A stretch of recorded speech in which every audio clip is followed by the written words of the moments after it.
Wednesday, NBA, 9 games, big games, injuries. It's all here. Let's break it down. Michael Bolton. Thanks, Josh. It's Michael Bolton here, and it's time for another episode of the Locked On Fantasy Basketball Podcast. Let's get to it. Let's get to it, indeed.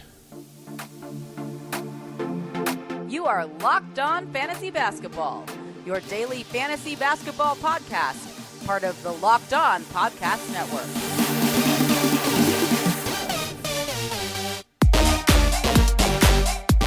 Hello and welcome to the Locked On Fantasy Basketball Podcast, brought to you by Basketball Monster. My name is Josh Lloyd, and as Jordan Peterson says, not only can you take a load, but you can take the ultimate load. I'm also the lead fantasy analyst at basketballmonster.com, and you can find me on Twitter, as always, at redrock_bball, on TikTok at redrock_bball, and on Instagram at Locked On Fantasy Basketball. Today's episode is brought to you by Prize Picks, the easiest and the most exciting way to play daily fantasy sports. Go to prizepicks.com/LockedOnNBA to sign up today to get a first deposit match up to $100. Thank you also for making Locked On Fantasy Basketball your first listen every day. Go and, what was I going to say? It's free? That's what I was going to say. It's free. And it's available on all platforms. So go and thumb it. We've got less than 24 hours for me to rock a Jordan Poole mustache. I'm going to get to 75,000 YouTube subscribers. And if we get there, I'm going to rock the Jordan Poole mustache. By what time tomorrow was it? Let's say it was... Let's go 4 p.m. Eastern Thursday. 75,000 subs on YouTube. And let's get the pool going. Let's talk about the games, or what we need to talk about from Wednesday. Across the NBA, we did get some news on Kawhi Leonard back spasms. He is traveling with the team. They play Thursday, Friday. The Clippers, there is zero chance that he plays in both of those games, I'm guessing. I would think that he sits Thursday and maybe plays Friday. James Harden's also popped up as questionable in the injury report. He is 100% sitting one of those games. I just don't know which one of them. Last time when they put Kawhi and Paul George on the injury report, they played the first game, which was the Saturday, then sat the second one. So does Harden play the Thursday, then sit the Friday, or is it meaningless to look into a pattern there? Probably meaningless. N1 doesn't give us anything. But just know that Harden's going to miss one, meaning you're going to get, I'm guessing, a big opportunity for Norman Powell across these 3 games, and at least one game where the big stiffy, the 5-minute man, Bones Highland's going to step into a larger role. And they've got 3 games in 4 nights, so there's something there. Larry Markkanen is taking part in partial practice. Okay. Don't really know what that means. Is he coming back? This is what happened last year with Markkanen. He had this arm injury. He'd sit out games. He'd come back. He'd play one. He'd sit one. He'd play one. He'd sit one. And then he'd be done. And I think we're seeing it play out again. I think we're also seeing it play out with Mr. March, Jeremy Grant in Portland. It's a pretty standard pattern. Jaren Jackson in Memphis. You're going to see it with all these guys. They get this injury. Oh, no, it's so bad. And they fight back and they play through it. Oh, we've actually re-aggravated it. And then they're done. That's usually the pattern of this stuff. So if you see Markkanen come back, don't be surprised. And then probably last 3 more and he's done, is my guess. But I don't know. We did get an Embiid update yesterday, which was, honestly, I just didn't see it. Someone on Basketball Monster alerted me to it. Ramona Shelburne said he's nowhere near close to returning. At best, he's back the last week of the regular season. So I'm sorry. Joel Embiid. Get that garbage out of here! Which honestly makes a ton of sense. This is the problem with this. It's a problem with the Desmond Bain injury updates. It's a problem with all this stuff, the Şengün stuff, is that you hear the injury, you know the procedure, and you go, all right, regular season done. He maybe plays 3 games and he's back before the playoffs. And then they come out there and they lie. Oh, yeah, no, we'll try it. Maybe mid-March he's back. He's doing some weights. And everyone goes, oh, hey, look at this. Embiid, he's coming back. And in the end, the timeline ends up being literally exactly the same as what you thought. And I sort of know why teams do it. It's to throw other teams off guard. It's to give hope to a team like the Sixers, who are absolutely terrible at the moment. You think, like, fans, don't worry, Joel's not far. But we have to be better. I have to be better from a fantasy basketball perspective as well. Now I'm going to get them wrong. It happens, right? But if Joel Embiid's having meniscus surgery and I'm going, okay, that's 6 weeks, 7 weeks. He's back with 5 games to go in the season, like you can drop. I've got to feel more confident in that. It happens every time because the team will come out with a lying timetable, lying legends, Nick Nurse, and then we all get our hopes up and it screws us. And it will happen time and time and time. It's like hamstring strains. Time again, this happens all the time. So there you go. You can go and drop the big fella, Joel Embiid. Yes, you can. We're going to talk about the games. It's a good idea, isn't it? Let's talk about the first one. Brooklyn and your Orlando Magic. Jalen Suggs returned. He moved back into the starting lineup. And Caleb Houston, he went back to the bench. That is absolutely to nobody's surprise. And the Magic win it. 114-106. Good win from Orlando. Another terrible loss, or what you might say good loss for the Nets. They just continue to be terrible. And yeah, good for them. For Brooklyn, Cam Johnson returned and was actually pretty impressive. 29 minutes with 13 points, took 7 shots only, had 2 threes. That's a fine game. I wouldn't say that it gets my loins girdled. It's okay. He took 7 shots and he had to hit 5 of them, 57%. 4 of them, sorry, to get there. So, like, if he goes 3 of 7, we're talking 10 points, 3 rebounds, and I go, whatever. It's not good. He is definitely not a points league must. They don't play again now till Saturday either. And I wouldn't say that I'd highly prioritize him in categories either. Dennis Smith filled it up, 10-3-2, 2 steals, 2 threes, but we don't care. Well, Dennis Schroeder, with both of the cams back, he played only 29 minutes, had 13 points with 3 assists. He remains a very poor per-minute fantasy player. He was getting a gigantic boost because players were out, and it has fallen away a little bit. Maybe hold, but like he could have been a drop, I think, Schroeder, at the start of the week when they played 1 game in 5 nights. Now you've gotten through 3 of those days. So, yeah.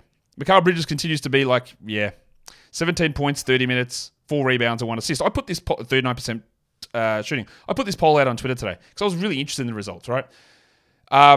We talk about league winners and that whole concept's nonsense. It is, because you're talking about a team that has 13 guys on it, plus IR slots, plus more. Like, one guy doesn't win it for you, but there's certain things that can influence it. And I wanted to know what people's thoughts were on the following. What do you think is more impactful, influential on fantasy basketball success? Is it taking someone in round 10, 11, whatever, pick 120, and they end up being a top 50 player? All right, that's your Jalen Johnson, right? Coby White even. Is that more beneficial, obviously in a positive sense, or is it more detrimental in terms of the equivalent value, but just in a different direction, of taking a borderline back-end first-round player with your first pick, and then they don't end up in the top 50? And the 2 names I was thinking of there, who they didn't always go in the first round, but they did in some, Jaren Jackson and Mikal Bridges. And Jaren's outside the top 50, and Mikal's outside the top 70. So what's more important? Getting the last round guy to hit, or if you take this guy, even if you take him like at the turn, pick round 2, pick 1, pick 2, and you take Jackson or Bridges there, and they end up being 6th round players. Which is more impactful, do you think, to the overall success or failure of your fantasy season? I'm not actually sure what I think the answer is. Anyway, Bridges is the guy that's outside the top 70. He had 17 points on 39%, while Cam Thomas had 21, 8, and 4. Solid numbers from Cam. Again, he still continues to be pretty mid from a fantasy perspective, despite scoring 20 points a game. A little bit of the Geordie Clarksons in that. For the Magic, Banchero, 21, 3, and 9. Didn't miss a shot. Only took 6 of them, didn't miss one. He went 8 of 9 from the line, while Franz Wagner, 14, 5, and 6 with 3 steals. Good games from those guys. Wendell Carter was strong again, and he is putting together a nice little run. I don't think that he's a must-roster guy. He's at least a schedule stream player. While Jalen Suggs had 14 points, didn't shoot well, didn't have a steal, but hit 4 threes. I still do think he's close enough to a 12-team league guy. Your mileage may vary. 19 minutes from Markelle Fultz. Obviously, we're not rostering him still. While Mo Wagner had only 2 points in his 11 minutes. And what has happened to Cole Anthony this season, I have no idea. 6 points in 16 minutes for old mate Cole Anthony, who's just been an absolute non-factor for basically all of the season. Today's episode is brought to you by Prize Picks. Prize Picks is America's #1 fantasy sports app with over 3 million members. It's the easiest and the most exciting way to play daily fantasy sports as well. It's just you against the numbers. You pick more than or less than on 2 to 6 individual player stat projections and you watch the winnings roll in. It is now demon time on Prize Picks, so put that phone down and get your other phone going. Open it up and you can win up to 100 times your money. You just get as little as 4 correct answers and you can turn $10 into $1,000s. They've got demons and goblins. It's the most exciting way to play at Prize Picks. The squares marked with red demons or green goblins get you different payouts so you can win 100 times on your money with as little as 4 correct picks. Prize Picks now also offers Apple Pay for quick and easy deposits into your account this season. So go to prizepicks.com/lockedonnba and use the code LOCKEDONNBA for a first deposit match up to $100. That is prizepicks.com/lockedonnba. The code is Locked On NBA for a first deposit match up to $100. Prize Picks. Pick more, pick less. It is that easy. Okay, so that is our first game done. We'll get on to the second one. All right, the second game involved the Toronto Raptors and the Detroit Pistons. Change to the Raptors lineup. Emmanuel quickly returned. Rowan Barrett was out. I just feel like we're going to get Brown and Trent and Quickly and Barrett all sort of like cycling through here as they attempt to lose as many games as possible and also, perhaps develop some other guys there too. But that's what happened in this one. The Pistons come in the same because Asar Thompson was still out. The Pistons win it. Monty Williams making a late charge towards the play-in. 113-104 is the final score here as Detroit gets the win. For the Raptors, there was no Barrett, obviously no Barnes, no Pirtle, and then no Gaz Trent as well. Kelly Olynyk, 31 minutes, 19, 6 and 8. Richie Beno, 73% shooting. This man is going to do it. He is going to do what he did in Houston those years ago. He's going to maybe turn in a top 40 season the rest of the way and be like league winner, maybe. He was the guy that we said, look, let's grab him at the deadline when that trade happened. And then we're like, maybe he plays next to Pirtle. And then he was getting some backup minutes. Only we go, okay, he's still doing just enough. And then Pirtle wrecked his finger, and it is absolutely all systems go. This is just absolutely gigantic. Emmanuel Quickly, 25, 5 and 8, steal and a block. He is dominating since Barnes has been out as well. Top 25 over the last 2 weeks. We love to see that. And the Shark played 33 minutes, Brucey Brown. Now, I don't feel supremely confident in Brown's availability, but he has 17, 4 and 5, 2 steals and a block. Also, remember, there was no Trent, and there was no Barrett. And that enabled Brown to do it. And I just think that those guys will sort of move in and out of lineups. I think that you can't really afford to ignore Jonte Porter. 21 minutes, 10, 6 and 6, 1 steal, 4 blocks. I would add him. They don't have... I talked about this, I think it was on the waiver wire show earlier today. They have no other backup. There's no other center on this team. And this man puts up numbers. He is going to run out of two-way days. That will happen. He doesn't have enough to last all the season. But they can waive somebody very easily. Like Garrett Temple can go. They've actually, it's not even that hard to do because they've got Jamias Ramsey on a 10-day. They just use that spot for Jonte Porter. I think that it is all systems go here for Jonte. And I think he might be more of a 14-teamer, but that's undeniably good. And that is really, really interesting, isn't it? If you're getting a game like that out of somebody like Jonte Porter. Are the Raptors centers just going to be the game league winners? League winner. How about the Dick? Grade A had 9 points on 31%. Now, this man was firing. Absolutely. He was shooting his shot. But they're not going in. We don't love that. We love the fact that they're giving him the minutes. 32 minutes for Dick is fine. And I don't think we're going to get less than 30 minutes of Dick really at any point through the season. They'll just move Barrett and Trent and Brown and Quickly. These guys will move in and out. And we'll just be given a lot of Dick by the Raptors. I'm pretty sure of that. But we just need him to be a bit more consistent. I would hold Dick if I had Dick. If I was able to add it somewhere, I would. But it does require just a little bit of patience. It requires you to sit on it for just a little bit, and then we wait and we hope that we see more featuring of Dick. Jordan Wara is another interesting one to watch. 12 points with 3 steals for him in those 21 minutes. Why Ochai Agbaji, remember that first game that he played, and I was like, this guy's terrible. Why are they starting him? Do not add him. And then he took like 25 shots, and people go, hey, it looks like you're wrong. 0 points in 26 minutes on 0 of 3 shooting with 3 assists. He remains dreadful. Over the last 2 weeks, he's averaging 21 a night. You know where he's ranked? 338th, because he is bad. Like, unbelievably bad. As an NBA player, he is bad. And he's a terrible fantasy player. And he will have better games than this because it's pretty hard to be worse, but you do not need to be touching him anywhere. Much rather touch Dick.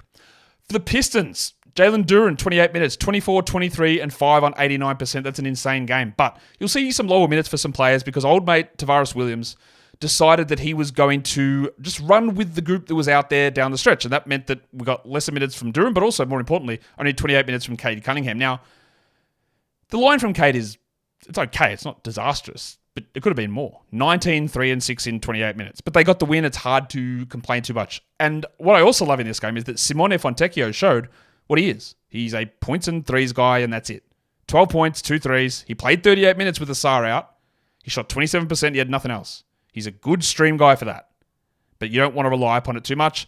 How did old mate Alf Stewart go? Well, look at that. 15 points with 3 blocks and 3 threes from the big fella. I still don't care. Well, Jim Wiseman had 6 and 10, 19 minutes and 3 blocks. And like I said, I had to hold my nose when I talked about it on the waiver wire, but he is actually becoming, again, unbelievable. He is actually becoming a usable fantasy option. I don't really know how it's happening, but it is. And I'm not talking 12-team must roster for Wiseman. I'm talking more when you're looking at 16s, probably even 14s. What Wiseman is doing at the moment is making an impact. He's playing enough minutes. It is somehow working. And the production is pretty good. I think he's got to be at least in the mix of big men that you stream in and hope to get some results out of. 37 minutes for Ivy. He didn't do much. 14, 3 and 7, 2 steals and a block. Shot poorly, field and line. That's the standard thing from him. That's why he's not a must in category leagues, just because there's too much of that inconsistency and inefficiency problems, which always seem to be there for him. The next one is the Miami Heat and the Denver Nuggets. Low scoring, but the Nuggets win at 100-88. Not a lot fantasy-wise to talk about. Michael Ponder had 25 and 7. Jokic only 12 points, but took 8 shots only. He did have 14 rebounds and 6 assists. The Headmaster had 14 with 5 assists, while Aaron Gordon had 16, 8 and 4, had some early foul troubles. But honestly, I don't know what to tell you about this game. There's nothing here. KCP had 1, 3 and 2 steals. Cool. He just had a KCP, basically. He had 9 points. Peyton Watson blocked a shot. That's a Peyton Watson. Reggie Jackson chipped in for 9 points, and I don't think I need to tell you much more about it, honestly. It's just the same stuff. For Miami, still no Hero, still no Love. Hero apparently has got no timetable to return, so we know that means he's out for 6 months or he might return next game. It's an update without telling us a single thing. Adebayo, we know he's been down in the dumps with his efficiency, 47 from the field, from the line, 50% from the line, and only 3 assists, but 17 and 13 is all right. Dunk Robertson, keep rolling with him, 11, 6 and 3, while Jaime Jaquez had 8 in 28 minutes. You do not roster him, 8, 2 and 0 for Jaime. Get that garbage out of here. Little Chungus had 3 points in 16 minutes. Nikola Jovic, that's only deep league stuff, while Caleb Barton had 9 in 25. So Caleb, Jaquez, they are not 12-team standard league must-roster players, but I will say this. The Heat have a strong schedule. So if you're looking to get bulk ads in, they go Friday, Sunday, Monday. So 3 games in 4 nights starting Friday, and then they go Wednesday, Friday, Sunday. So between Friday and the following Sunday, so what's that? 10 days? 6 games in 10 days. Not a bad schedule there for Miami. But their actual per-game production's not super good. Rozier was fine, 14, 4 and 4, but absolutely nothing that I feel excited about, really, in any way, shape, or form. Today's episode is brought to you by Robinhood. Did you know that even if you have a 401k for retirement, you can still have an IRA? Robinhood has the only IRA that gives you a 3% boost on every dollar that you contribute when you subscribe to Robinhood Gold. But get this, now through April the 30th, Robinhood is even boosting every single dollar that you transfer in from other retirement accounts with a 3% match. That's right, there's no cap on the 3% match. Robinhood Gold gets you the most for your retirement thanks to their IRA with a 3% match. This offer is good through April 30. Get started at robinhood.com/boost. Subscription fees apply. And now for some legal info. Claim as of Q1 2024 validated by Radius Global Market Research. Investing involves risk, including loss. Limitations apply to IRAs and 401ks. 3% match requires Robinhood Gold for 1 year from the date of the first 3% match. It must keep Robinhood IRA for 5 years, and the 3% matching on transfers is subject to specific terms and conditions. Robinhood IRA is available to U.S. customers in good standing. Robinhood Financial LLC, member SIPC, is a registered broker-dealer.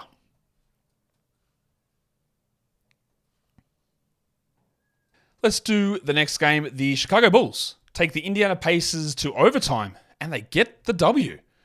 But not without a problem, because Coby White, Aleksej White, got injured.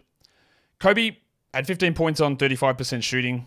We had 2 steals, but all that doesn't matter at this point. He went up for a layup. I think it was Siakam that blocked it. He fell. It sort of looked a little like the way that Halliburton slipped when he did his hammy, but this is not a hamstring.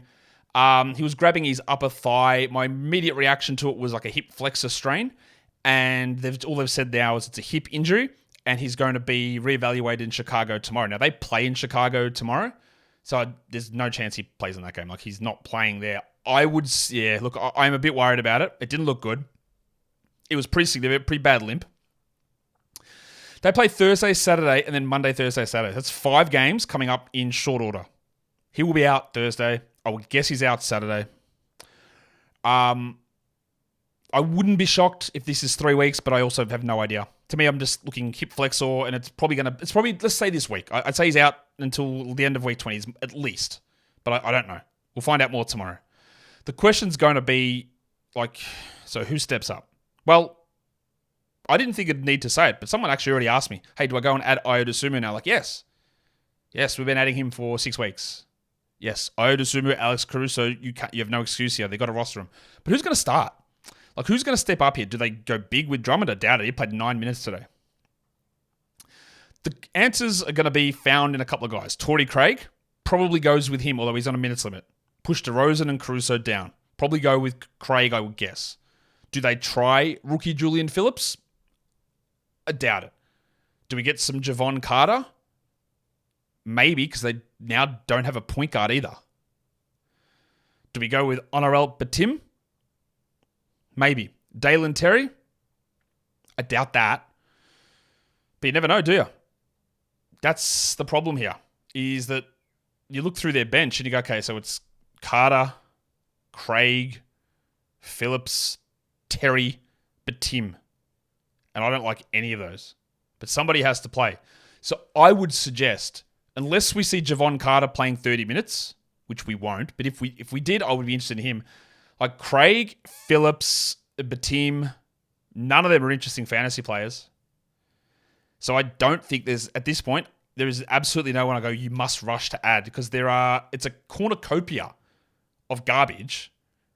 And you get the feeling that unless it does just immediately go to Carter, that they're just going to shuffle back and forward, and it's really going to be impossible for me to feel confident in any of them. That's not great. Also, that basically kills my industry pickup team that's been on top of the standings all season as we lose Kawhi, Porzingis, and Coby White in playoff week 2 against Mitch Casey. Congratulations, Mitch. Probably not going to be easy for me to come back from there, but that's all right. We're going to keep fighting. We'll keep trying. We'll see how we go. Not great. So I don't really know what they do from there. Let's talk about what did happen. DeRozan played 44 minutes, had 46 points, 9 rebounds, 2 steals, and a block. With all these players going down, DeRozan, who was struggling a lot early in the season, has really stepped up. He's putting in gigantic numbers and 17 free throws here. Caruso bounced back from a couple of bad ones. 23, 7, and 7. Now, he was dropped by some people, incorrectly, but he was. 23, 7, and 7 with 5 dribbles on 69% giggity, while Dosunmu had 20 and 4 with 2 blocks. These are must-roster players. Vooch played 43 minutes to Drummond's 9. 12 and 12 for Vooch. Cool. On 14 attempts. That was awesome. Well, Torrey Craig had 10 and 5 in 22 minutes, but Tim played 13 and Terry played 6. So we got a little bit of extra there from Batim in the overtime, but I don't think they were adding. For the Pacers, Halliburton, 17, 3, and 14. W, good. We're sort of back on track. 20 minutes for McConnell. That's okay. We were hoping we'd get 25 a night from Teague. We don't get it, but 16 points, 4 rebounds, 4 assists, and 2 steals is bloody good. He's at least on the stream zone for us. While Siakam had 17 and 9, and the big fella Miles Turner, he's really flying at the moment offensively, Turner. 27 and 7 with 5 dribbles. Sticks had 15 points in his 18 minutes. We don't need to worry there. While Neesmith, who'd been playing 37, fouled out and played only 27. So that's there. Fouled out. So that's 13 points with 3 threes. Roster him. While Nembhard did nothing. 8 points. Good. We're not holding him. Ben Shepherd played 21 minutes and had 2 points, and we don't need to worry realistically about those guys in any sort of scenario. Let's talk about the next game. It is the Cleveland Cavaliers up against the New Orleans Pelicans. The Don returned, Donnie Mitchell, and that moved Karis LeVert to the bench. We had still no Dean Wade. We still had no Max Strus. We still have no Evan Mobley, but it was Don Mitchell getting back into the swing of things. And the Cavs win it easy. 116-95. You'll be shocked to know another blowout involving the Pelicans. I feel like they just blow either way. That's all that seems to happen. For the Cavs, Garlo. I love this because Mitchell was back and Garland said, let's still rock, yeah? People have still I've told you this, I think he's a gigantic dynasty buy low. People are still massively down on him. Maybe not so much at the moment. Top 25 player over the last 2 weeks, 27, 6 and 11, 2 steals and a block. Love it. And how about Your mate, Sam Merrill, who had the worst 3-game stretch you would ever see in the world. He played 28 minutes, had 15, 2, and 9 with 5 dribbles. My guy, where was that? A week ago. Okoro played 33 minutes with 7 points. With Mitchell back, you jack him. Karis LeVert. I'm glad that he proved to me why he's Karis LeVert. 2 points with 9 assists in 30 minutes on 38%. No, not 38%, 17%. He's not a 12-team category league guy, which I talked about this morning. Points leagues, I would still hold, but that's rough. Well, Mitchell was really not great in his return, but that's cool. At least he's back. 28 minutes, 14, 4, and 5. And Yang was good again. As long as Strus and Wade are out, you can stream Georgie. He had 16 and 6 with 4 triples there. We also got a 14 and 6 cameo from Damo Jones. For those of you in the Damo Jones business. Nobody. Cool. For the Pelicans. All right. I'm not sure if I've officially done it. But we have to officially do it. Jonas Valanciunas. Get that garbage out of here! 15 minutes, 5 points, 29%. Now, I am very, very much aware that Valanciunas, someone could go down in the next game. Valanciunas comes in, plays 28 minutes, goes 18 and 10 with 2 threes and 2 blocks. And you go, Josh, you're a dickhead. You told me to drop Jonas Valanciunas. I am never, ever, ever listening to you again. How could you possibly tell me to drop Jonas Valanciunas? Well, the reason is that he is the 174th ranked player over the last 2 weeks. He's averaging 17 minutes a game in that time frame, and things are looking downwards really, really quickly. So I would wait this out if I was in January. Okay, let's see. But your time frame to evaluate this stuff has got to be much shorter. You're in the playoffs, baby. Wake up. It's time to drop Jonas Valanciunas. Nance played 17 minutes, so he's not necessarily an ad there. And the incendiary shooting of Ken Murphy III, who was on the Salhai show saying there's no chance that this holds. He had 11 points on 40%. Of course he did. And when he does that, he's not useful. And the problem with him is, with a lot of these shooters, is how do you know when the hot streak starts and ends and then the cold streak starts and ends? It's really tough. I'll hold him for now. Zion had 33 and 9. Ingram had 20 and 5. While Herbalife Jones only played 26 minutes with foul trouble, but had 2 steals and 3 blocks. Didn't attempt a single shot. Continues to be a nice 12-team category guy. Borderline. Points league, he's not. He's averaging under 25 fantasy points a game, and that's not enough to be a must-roster player in that format. I'm not quite ready to do this yet, but I'm close with CJ McCollum. He is almost jacked off. 29 minutes, 8 points, 30%. 180th over the last 2 weeks. And I think this is incredibly annoying and galling to me. It's because I was down on CJ. And I was like, I'm not touching CJ in the 60s. I had him at like 85 or 90 or whatever. I don't get it. How's it going to work? Then he came out and blocked shots every game, and I looked ridiculous. And now he's doing basically what I thought, but worse. It just took 4 months to get here. So, again, you've got to be cutthroat in the fantasy playoffs. Can you deal with this? This is not a surprise to me that CJ... Maybe it is a surprise that he's this bad. But this median level of production is not a surprise to me. It's what I actually thought we would see from him all season. But he's been trash. And, yeah. I wouldn't drop him. But I'm pretty bloody close to it, honestly. I'm pretty close. Let's go to the next one. Are we up to the next one yet? Oh, no, not yet. We're there soon. And now we do this one. How do we talk about it? Hornets Grizzlies. Let's just go through the lineup changes that happened. Trey Mann returned, so Grant Williams went to the bench. Greg Jackson for the Grizzlies moved into the starting lineup while Santi Aldama was out with what I'm sure was a terrible, terrible injury. And Scottie Pippen, first game back from his back disc bulge, he moved into the starting lineup while Jordan Goodwin, two-way legend, moved to the bench. Sick. Awesome. So, let's talk about it. The Hornets win 110-98. The Hornets side is a little bit easier to talk about, I think, here. Vasilije Micic, 30 minutes, 25 points, 5 threes, 8 assists, 2 steals, 90% shooting, absolute must-roster player. Trey Mann returned and started next to him and was the same thing. The fact that Trey Mann takes no shots at all is very confusing to me. But he had 10 points, 5 rebounds, 2 steals, 30 minutes. That's okay to have.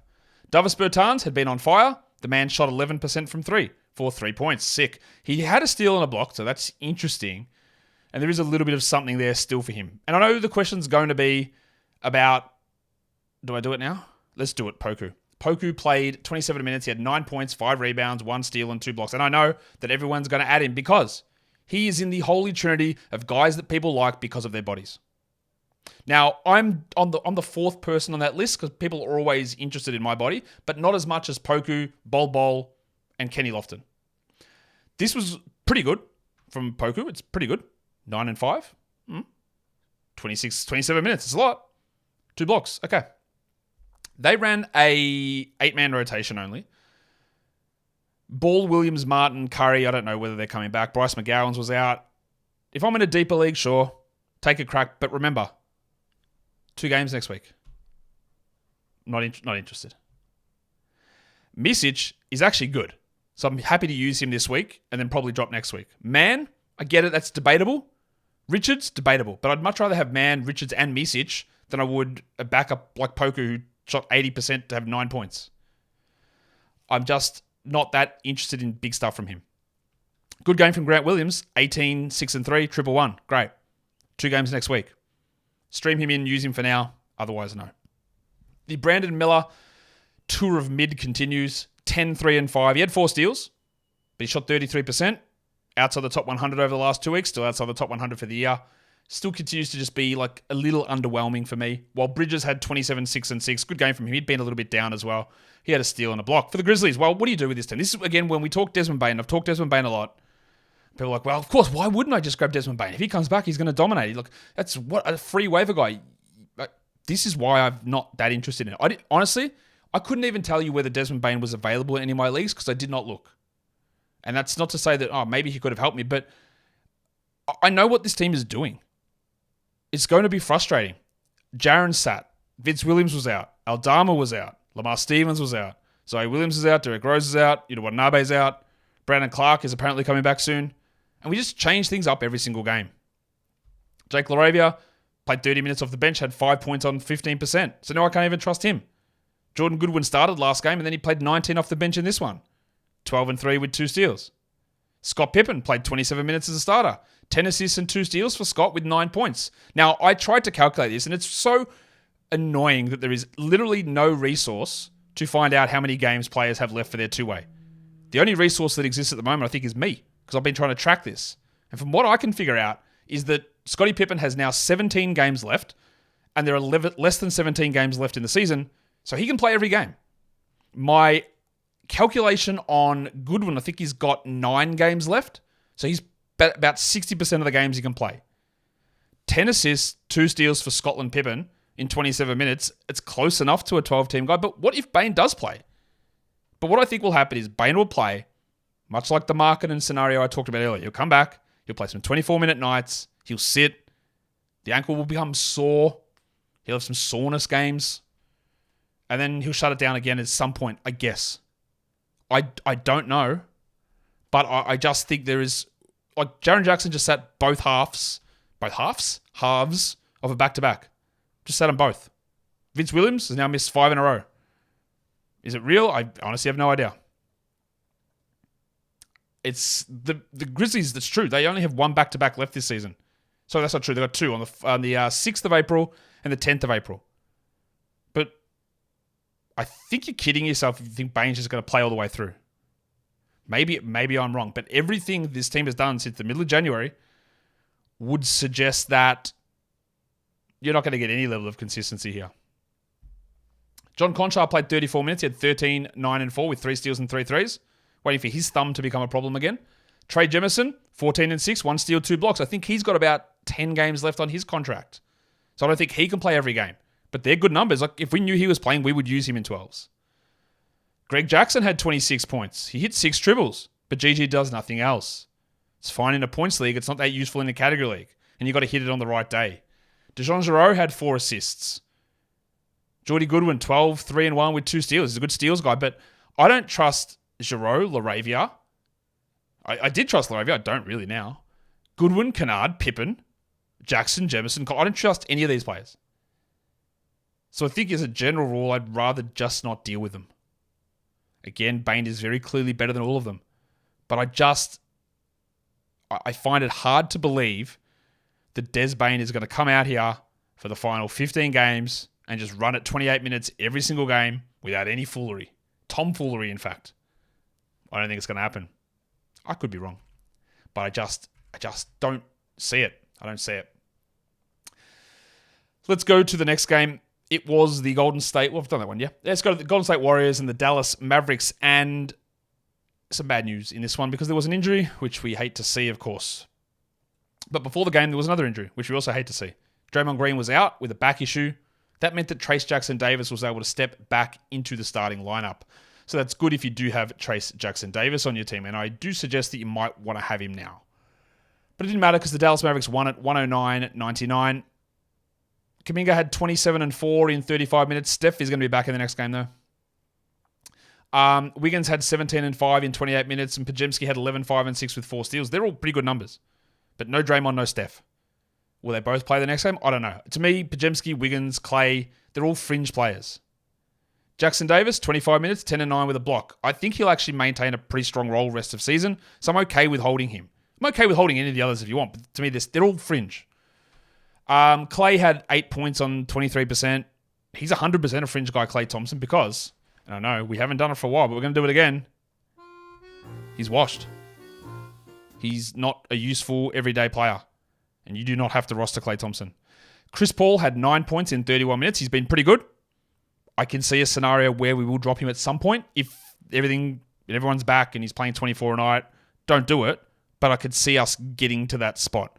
While with Draymond out, Looney played 17 minutes and had 4 points. The bad news comes on the Dallas side of things because after playing 30 minutes and going 21, 3 and 9 on 39% shooting, Luka Doncic hurt his hamstring. He was not able to return to the game, and you know my thoughts on hamstring injuries. Now, what are they actually officially calling it? Hamstring soreness. If you have to leave a game and can't return, it's not soreness. It's a hamstring strain. We are talking minimum a week is my guess. But, okay, let's rephrase. This should be 2 weeks out minimum, but it's the NBA, so he might play tomorrow. He won't play tomorrow, but he might play tomorrow. But he won't play tomorrow. But don't rule it out if he plays tomorrow. And then hurts it again. So, yeah, that's bad, obviously. Putting that in with the fact that they've only got 2 games next week, that's disastrous. And what do you do? The thing is that, this is the thing. Like, if your finals are next week, like you're playing in one of my leagues, and Luka is almost definitely going to sit tomorrow, that means that then he can play Sunday, Tuesday, Thursday. It's not good. The question now is who replaces him? Well, it'll be more for Tim Hardaway, and I think that makes Tim, because he's going to get more shots. Now, he's been trash, obviously. We know this, but he's going to get more opportunities. Tim in this game had 5 points in 14 minutes. So, like, how confident are you in that? Does Dante Exum start? Like, maybe he had 9, 2, and 6, but he's not a volume guy that I'm going to be super excited about streaming in, especially with the 2-game week coming up. PJ Washington, he'll get some more shots, but he's inconsistent. He had 3 blocks, 11 points. Bit more into adding him if Luka is out. Josh Green had 11 and 5. Jaden Hardy might be the guy. Hardy played 2 minutes here. But with Hardy, Green, Exum, Hardaway, all options to jump into that spot, no one stands out as an absolute must-grab to me. Maybe? Look, the highest upside is very clearly Jaden Hardy. But he's just like so far down that pecking order that I don't think it's going to happen. Hardaway would make some sense because they need some offensive creation in that starting group. Like putting Exum out there with Derek Jones and Daniel Gafford, it means Kyrie's doing everything. So Hardaway makes some sense. So just keep an eye on it. If you wanted to add, if I was adding someone, it would probably be Hardaway with Exum or Green sort of behind that. Kyrie had 23, 8, and 10. Well, Gafford, again, didn't miss a shot. What an insane game. 26 minutes, 10 and 6, 2 steals, 7 blocks. The fact that they gaslit me, in particular, specifically me, and played him 12 minutes a night, when the trade happened, it was me and basically no one else said, hey, they're going to start Gafford. Why would they give up a first-round pick for him? And then I felt absolutely stupid because they didn't. They started Derek Lively. I go, what are they doing? And they barely played Gafford. And then I went, all right, I give up. You're not going to start him. You're not going to play. It's 3-center rotation. We can't hold at this point of the season. Well, I'm an idiot. I dropped him. I'm an idiot. This is ridiculous production. in limited minutes still. Lively, 12 and 8 with 2 blocks. That's pretty good. Don't think he's a must-roster guy, Lively, but we hold at least for this back-to-back. While Kleber played 8 minutes. So this situation where Kleber was getting all the minutes is done, apparently. He's done. It's just Lively and Gafford now. Very interesting. Which I would have loved to have known that 3 weeks ago. But we're not. We didn't know it, and there we are. And not much else going on in that game, I don't think, but the Luka one is the thing that looms over us, and there is no chance to me that Luka plays tomorrow. There's no chance that Coby White plays tomorrow either. All right, we've got 2 games to go. The next one is the Lakers taking on the Sacramento Kings. We had Keegan Murray return from a 1-game absence, so that meant that Vanderpants then got hurt apparently, and then he was out of the game for the Kings, so just a straight swap there, meaning Keon Ellis stayed in the starting lineup. The Lakers lose to the Kings 120-107. The final score here in this one on the Lakers side. Austin Reeves was awesome. 28 and 6, 7 triples, 59%. Anthony Davis didn't shoot well, but he had 22 and 10. LeBron played 40 minutes and had 18, 13 and 9. And Hachimura had a good scoring game. The amount of times that this guy does it, you go, wow, look at that. Rui scored 20. And then he had 3 rebounds, 1 assist, 0 steals, 0 blocks. It took 82% to get there. That's not a sustainable model. Shout out to Lonnie Walker. That's great, but who cares? You can move on from Rui Hachimura. Well, D'Angelo Russell, who had been obviously flying, had 6 points on 22% with 6 assists and a steal and a block. Dinwiddie went scoreless again. This man must have the highest amount of scoreless games for players playing 20 minutes or more. Actually, he only got 19 minutes 43 in this one. But honestly, a lot of the same stuff there for the Lakers. For the Kings, Sabonis, 38 minutes, another triple-double, 17, 19, 10, 2 steals and a block.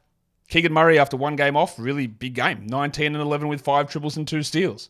We know the inconsistency with this man, but that's really strong. De'Aaron Fox struggled with efficiency, but 21, 4, and 7. And the pencil, Harrison Barnes. Barnesy.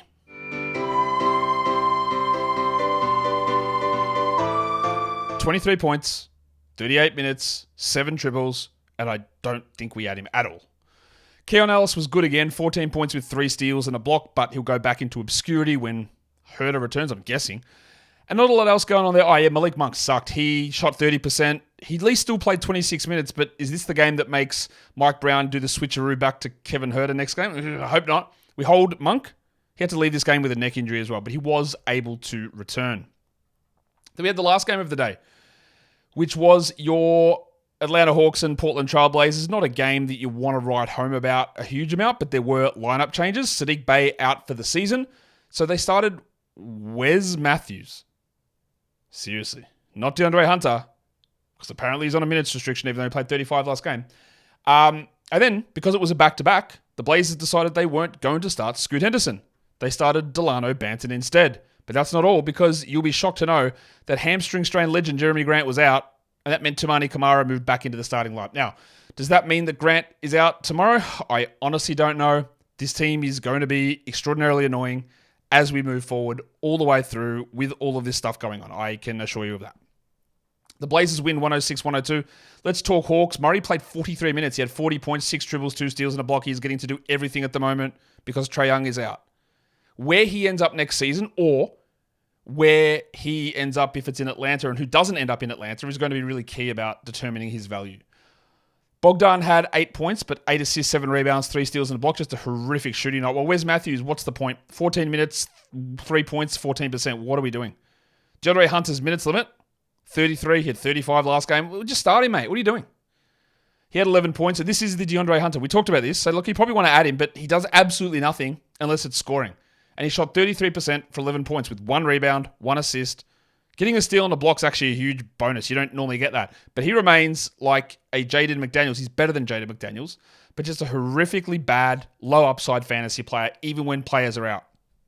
But I'll tell you what did sort of work out is that Bruno Fernando gave us 7 rebounds, a block and a steal, which is a streamy sort of a player. And Gary Bird, Garrison Matthews played 21. What about Vic Krejci, 31 minutes? Do we care? No, I don't care a lot about any of this stuff, really. Hopefully Jalen Johnson's back next game. Vit had 7 points with 2 assists and a steal and a block. Cool. For the Blazers, Ayton played 41 minutes with 33 and 19. That is just ginormous stuff. Do you know who's the 3rd-ranked player over the last 2 weeks? It's the Snowman. How? What is going on with this guy? Anthony Simons played a casual 43 minutes. He had 36, 7, and 8 with 5 threes. I wonder if any Simons or Ayton soreness will creep up for tomorrow. Thibault did his thing. He Richie Beno'd. 2 threes, 2 steals, 2 blocks with 4 assists. While Delano Banton started and played only 19 minutes. I don't think holding Banton is the right call necessarily, but their schedule's very nice at the moment, so you definitely hold through tomorrow. Banton had 12 points with 2 threes, but overall, he's just not very good. Tamani Kamara had 3, 6, and 3. I don't think he's got a particularly strong fantasy overall profile, and Chris Murray had 9, 6, and 2 with a 111. Murray, I believe, will be a better fantasy player than what Kamara will down the stretch, but you're waiting on a lot of stuff. And you've been waiting for me to talk about Sterling Henderson because this stinks. They said they'd bring him off the bench to keep his minutes low because of the back-to-back. I didn't think that meant 17 minutes. I thought 26. 17. He played 33 last game. 17 minutes, 2 points, 13% shooting. He had 3 assists. Last game he was great. That stinks. I am still holding, but now I am I would bench him tomorrow, though. If that's what they're doing and keeping him that low on a back-to-back, you can't really play him tomorrow because it's the second half of the back-to-back. At least we know he's going to play. Whereas Dwop Reith played 8 minutes for 1 point. Obviously, you can't hold him. Get that garbage out of here. Unless you feel like Ayton is going to sit tomorrow, which I guess could happen. There's just so much. Does Grant even come back tomorrow? I don't think so, given it's a hamstring strain, but maybe. They're all over the place, continually all over the place, and I don't really expect that it's going to get significantly better here, unfortunately. Now, in a bit of a time squeeze here, so I'm just going to run through some of the stuff in terms of the lines of the night without pre-producing any of that. But what I will do is just jump into this screen here just to give you some quick takeaways that I did prepare. I think Jonte Porter is going to be worth a look. I think we want to run with Vasilije Micic until at least next week. Bruce Brown, maybe. Debatable. I think Drummond is a drop. I think Isaac Okoro is a drop. The Coby White stuff, I don't think there's a clear ad. Doncic, the drop situation or the injury maybe means that someone like Tim Hardaway, but I'm not convinced of that just at this point. And then I will go through and have a look at how all of the lines of the day ended up. The monstrous does go to DeMar DeRozan. Your waiver wire line of the night is Vasilije Micic. Unbelievably, because of the way I do it, it's first or second year player. Micic is also your young gun of the night. While the dud of the night, if I scroll down to the bottom, is Scoot Henderson. Yuck. I would hold Scoot, but I also understand if you do want to move on. I get it. Bit of a shorter show here. Again, actually not that short, but a little bit short. I'm just going to double check to see whether they've got any more updates there on Luka Doncic or Coby White. We do not. So there you go. We'll get more on that tomorrow and hopefully get some good news for both of those players. Hit the thumbs up, subscribe, ring the notification bell. We've got a few hours left to get Jordan Poole Watch going in terms of my mustache. And then we're done. Guys, we are done here. Thank you so much for listening, everyone. See ya.